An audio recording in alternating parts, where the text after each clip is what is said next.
Saya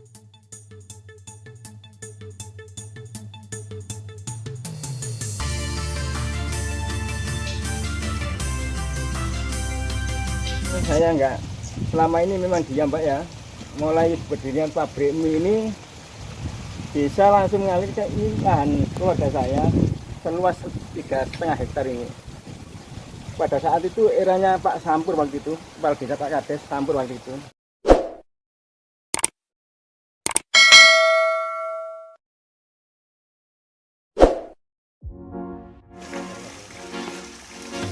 Akhirnya pemilik lahan menutup akses aliran air yang diduga limbah berasal dari beberapa pabrik di Desa Glatik, Desa Watesnegoro, Kecamatan Ngoro, Kabupaten Mojokerto Minggu, tanggal 18 Juni tahun 2023, sekitar pukul 12 siang. Suroso pemilik lahan, geram dengan adanya ulah dari beberapa perusahaan, yang seenaknya dengan membuang limbah yang masuk ke dalam lahan milik keluarganya. Informasi yang dihimpun wartawan di lapangan, penutupan dilakukan agar pihak manajemen tahu bahwa kesalahan yang sangat fatal dilakukannya. Penutupan sendiri dilakukan oleh Paso sebagai keluarga pemilik lahan kurang lebih seluas 3,5 hektar. Ini sebagai bentuk protes keras ke beberapa perusahaan dan aparat desa agar bertindak tegas terhadap perusahaan yang nakal terkait pembuangan limbah ke lahan pribadi kami.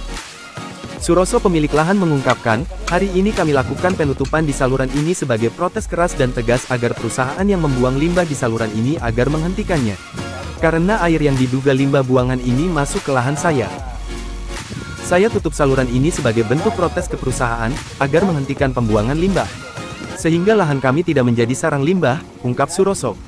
Pembuangan air yang diduga limbah dari perusahaan ini mendapat sorotan khusus dari Sekretaris Daerah Jawa Timur, Ormas Laskar Merah Putih Perjuangan, LMPP, Agus P. mengatakan, siang ini dilakukan penutupan oleh Pak Suroso sebagai pemilik lahan. Kami akan mengawal dan mendampingi terkait permasalahan ini, serta kami akan membawa permasalahan ini ke kementerian terkait agar dilakukan penindakan khusus terhadap perusahaan yang diduga sengaja membuang limbah. Dari Watesnegoro Ngoro, Haryanto mengabarkan untuk seputar Indonesia.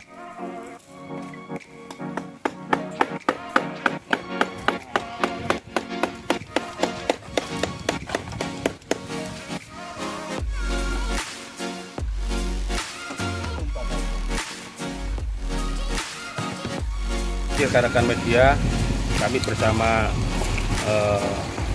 Bapak Suroso sebagai Dumas di Laskar Merah Putih Perjuangan Madya Jatim. Maka setelah kita koordinasi dengan perusahaan, ternyata juga nggak ada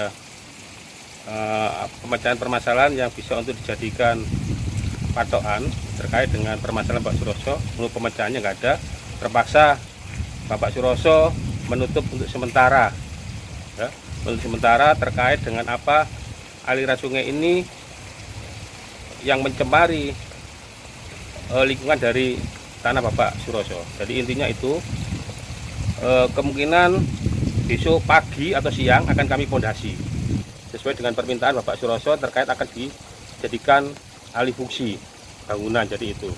Jadi intinya itu dan tidak ada nego-nego lagi sekarang. Ini sudah final karena semua kami ditolak juga oleh perusahaan. Itu aja, terima kasih. Bapak dari LPP ya, media ya.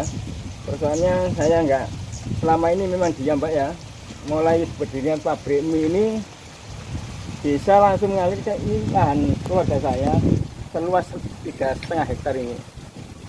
Pada saat itu eranya Pak Sampur waktu itu, Kepala Desa Pak Kades Sampur waktu itu. Tapi kami nggak diminta izin. Ini lahan, bukan aliran limbah ke sini. Jadi bagaimanapun tetap harus minta izin yang bersangkutan. Ini lahan milik keluarga soal semua ini. Jadi kita itu bukan itu diam saja, tapi tunggu waktu. Bagaimanapun sikap dari desa dan perusahaan. Selama ini saya sudah nego-nego beberapa kali ke perusahaan ya, baik mulai pabrik mie sampai Lisa pada saat itu. Sempat didatangkan semua oleh Kepala Desa pada saat itu Pak Lurah Rudi. Bahkan mulai Lisa sampai pabrik mie sempat menengok ini.